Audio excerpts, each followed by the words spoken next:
अस्सलामुअलैकुम, कैसे हैं आप सब दोस्त। उम्मीद है सब खैरियत से होंगे। MTH 403 की असाइनमेंट नंबर 1 के सोल्यूशन के साथ हाज़िर हुआ हूँ। तो सोल्यूशन फ़ाइल भी अवेलेबल है जो कि मैं अपने व्हाट्सएप ग्रुप में शेयर करूँगा इंशाल्लाह। तो क्वेश्चन नंबर 1 है, इसमें गिवन के IZ यानी कि complex plus 2 iota is equal to 4 is, जो कि हमने प्रूफ करना है वो ये प्रूफ करना है कि z is equal to -2 -4 iota. तो इसके सोल्यूशन के लिए हम सबसे पहले लेफ़्ट हैंड साइड को ले लेते हैं IZ plus 2 iota. IZ plus 2 iota हमें पता है कि z किसके बराबर होता है, वो होता है अल्फ़ा प्लस या a प्लस b अयोटा। ठीक है, तो यानी कि ये हमारे पास a जो है वो कौन सा रियल नंबर है और b क्या है, इमेजिनरी नंबर। तो उसके बाद चलते हैं, हमने इसको z की वैल्यू को जब इसमें पुट किया है z की जगह पे, तो iota into a plus b iota plus into zero जो है इसके अंदर हमारे पास रियल नंबर अवेलेबल है, लेकिन हमें यहाँ पे सिर्फ़ और सिर्फ अयोटा दिखाई दे रहा है, इसलिए जो रियल नंबर है वो z है। तो हमने ज़ीरो इसको कंसीडर कर लेना है, तो ज़ीरो प्लस 2 अयोटा कर लेना है। ठीक है, ये अपनी इजीनेस के लिए इज़ इक्वल टू 4। और उसके बाद हमें पता है कि ये रूल होता है कि जब भी कंप्लीट के ऊपर बार होती है तो हम सेपरेट करके उसको बार को अलग अलग लिख सकते हैं। दो कम्प्लेक्स नंबर्स के ऊपर अगर बार इकट्ठी हो तो उन्हें हम सेपरेट करके लिख सकते हैं। तो वही हमने रूल अप्लाई किया है और सेपरेट करके बार लिख ली है। और उसके बाद अयोटा को हमने अंदर मल्टीप्लाई कर दिया है ये इस स्टेप में।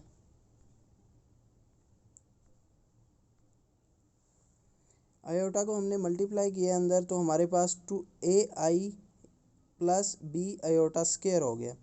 ठीक है, और उसके अलावा जब हम बार इसकी रिमूव करेंगे तो हमारे पास बार जब भी रिमूव की जाती है तो कम्प्लेक्स नंबर होता है, कम्प्लेक्स नंबर का साइन चेंज हो जाता है।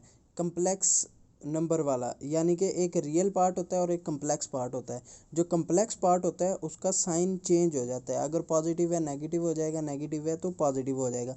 वही रूल हमने इस पर अप्लाई कर दिया है अभी।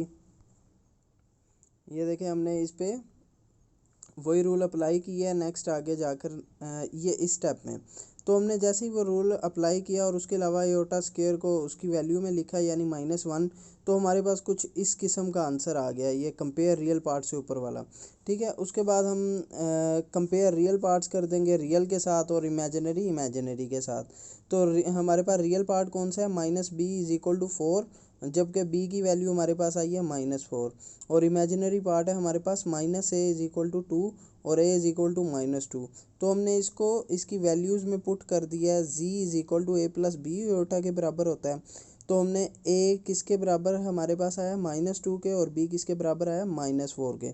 तो इनकी वैल्यूज़ में पुट किया है तो हमारे पास ये आंसर वही आ गया जो हमने प्रूव करना था कि z is equal to -2 -4 iota.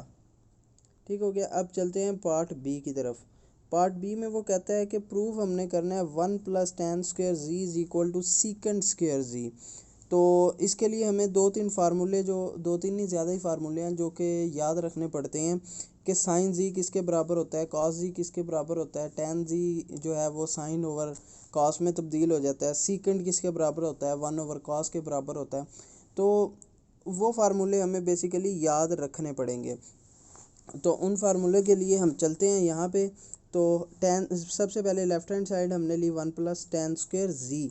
तो टेन स्क्वेयर जी लेने के बाद हमने टेन जी, हमारे पास हमें पता है कि साइन ओवर कॉस होती है, और साइन जी ओवर कॉस जी को हम लिख सकते हैं ई अयोटा जी माइनस ई अयोटा जी डिवाइड साइन जी जो है वो बराबर होती है ई iota g minus iota g over 2 aorta. ठीक है, और जो कॉस जी होती है वो हमारे पास बराबर होती है 2 over e iota g plus e minus iota g. तो 2 से कैंसिल हो गए, हमारे पास जो फाइनल आंसर बचेगा tan g is equal to e iota g minus iota g over iota into e iota g plus e minus iota g, जो कि यहाँ पे लिखा हुआ है। ये बेसिकली दो अलग अलग साइन जी ओवर कॉस जी को हमने सेपरेट करके लिखा हुआ है, यानी कंबाइन करके एक ही शेप में लिखा है जैसे कि साइन ओवर कॉस है। तो हमें पता है कि इसकी जो एक्चुअल फॉर्म है वो 1 + tan स्क्वायर जी है, और tan जी हमारे पास ये वाली ई वाली एक्सप्रेशन आ गई है। तो हमने ये ई वाली एक्सप्रेशन का स्क्वायर ले लेना है और 1 प्लस कर देना है साइड पे, जैसे कि वैसे जो नॉर्मल लेफ़्ट हैंड साइड में था। तो उस शेप में हम जब लिखेंगे और ऊपर वाला और नीचे वाला दोनों स्क्वेयर्स को ओपन करेंगे, कंप्लीट स्क्वेयर्स को सेपरेट सेपरेट करके ओपन करेंगे नोमिनेटर और डिनोमिनेटर में, तो अयोटा स्क्वेयर हमारे पास -1 हो जाएगा। और अपर जो नोमिनेटर में है, नोमिनेटर में हमारे पास आ जाएगा e⁻²/2/z प्लस e⁻²-2 अयोटा जी -2/2 जो डिनोमिनेटर में है वो हमारे पास ये वैल्यू आ जाएगी। तो -1 हमने मल्टीप्लाई कर दिया अंदर, तो तभी तो हमारे पास ये वैल्यू आई है। अब हम इसका एलसीएम ले लेंगे क्योंकि 1 है उस साइड पे, तो एलसीएम लेने के बाद हमारे पास ऊपर वाला नोमिनेटर वाला एक्सेप्ट 2 और 2 बच जाएगा, बाकी कट जाएंगे। तो 2 + 2 ओवर हमारे पास जो वैल्यू बची है e⁻² plus e⁻² whole square. तो 4 को हम लिख सकते हैं 2 स्क्वायर की फॉर्म में, और कंप्लीट को हम स्क्वायर की फॉर्म में लिख सकते हैं, यानी 2 का भी नोमिनेटर का भी स्क्वायर है और डिनोमिनेटर का भी स्क्वायर है। तो स्क्वायर को हम कंप्लीट करके लिख लेंगे।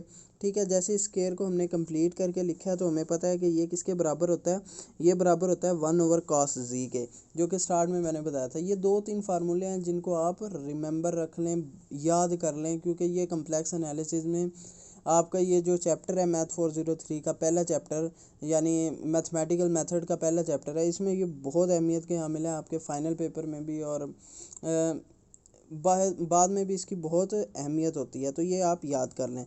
तो 1/cos जी हमें पता है सीकेंड के बराबर होता है सीकेंड जी के, तो ये हमारे पास स्क्वायर है तो हम स्क्वायर कर देंगे, तो सीकेंड स्क्वायर जी जो कि हमने प्रूव करना था। तो उम्मीद है आपको समझ लग गई होगी, और अगर आपको ये सॉल्यूशन चाहिए तो मैं लिंक डिस्क्रिप्शन में दे दूँगा, आप जाकर इसको ग्रैब कर सकते हैं। तो स्टे कनेक्ट विद मी। अल्लाह हाफिज़।